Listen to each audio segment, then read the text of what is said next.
Hi everyone, I'm Ed Orcutt, your state representative from the 18th District. I represent portions of Cowlitz and Clark counties, including Camas, Washougal, Salmon Creek, Battleground, Ridgefield, and LaCenter, up through Woodland, Kalama, and Toutle to the county line. The 2011 legislature's first cutoff date of February 17th is history, and so are hundreds of bills now because they failed to win committee approval before the deadline, so they're considered to be dead bills. Fiscal committees that deal with budgets and legislation to implement budgets have until Friday, February 25th to complete their work, except on bills needed to cut spending or, unfortunately, add fees. These are deemed as necessary to implement the budget. Hundreds of other bills did not pass from committees during the busy days leading up to the cutoff. That means our focus now shifts from committee work to floor session, where all 98 House members have an opportunity to amend, accept, or reject proposals that have cleared the committee process. Several of my bills are dead for the year, but a few are still making their way through the process. House Bill 1239, which you've heard me refer to as the Catch-22 bill, passed the House Ways and Means Committee, and it's now eligible for a floor vote. This bill changes the Department of Revenue policy to enable them to put a lien on property that is done in a way that enables taxpayers to get back to work so that they can pay those taxes. Currently, the way they already can lien property, but the way they do it makes it very difficult for contractors, for example, to get the work they need to pay those taxes. And this will fix that problem for those contractors and for the state. If it passes the House, then it begins committee process all over again in the Senate. Another bill that I had high hopes for has survived the cutoff as well.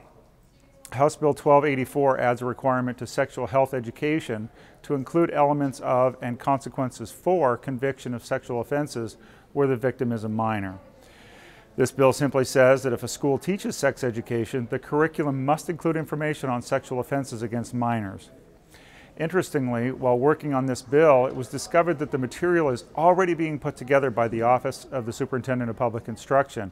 It just hasn't been incorporated into the sex education curriculum. This bill will put that information being gathered to good use. Between now and March 7th, when House bills must be passed by the full House or wait for another year, we will be in marathon day and evening sessions to meet that deadline. It promises to be a hectic time, but my fellow House Republicans and I are looking forward to the challenge.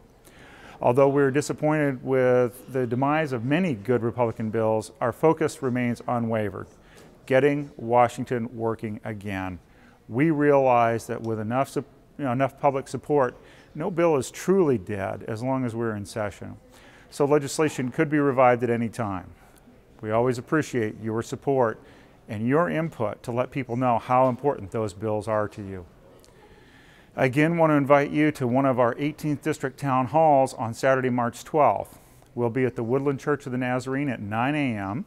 We'll be at Battleground City Hall at noon and the Camas Public Library at 2 p.m. You can visit my website for the times and exact addresses of these locations.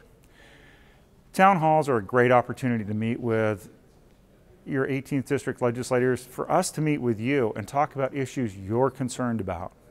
I hope you're able to make it to one of these events. It's important for us to stay connected with you so that we can truly represent you.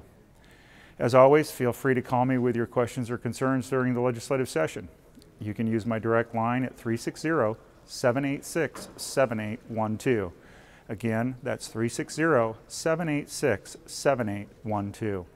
Or call the toll-free hotline, even send a message by email. And don't forget to check my webpage for news. While you're there, you can sign up for my e-newsletter.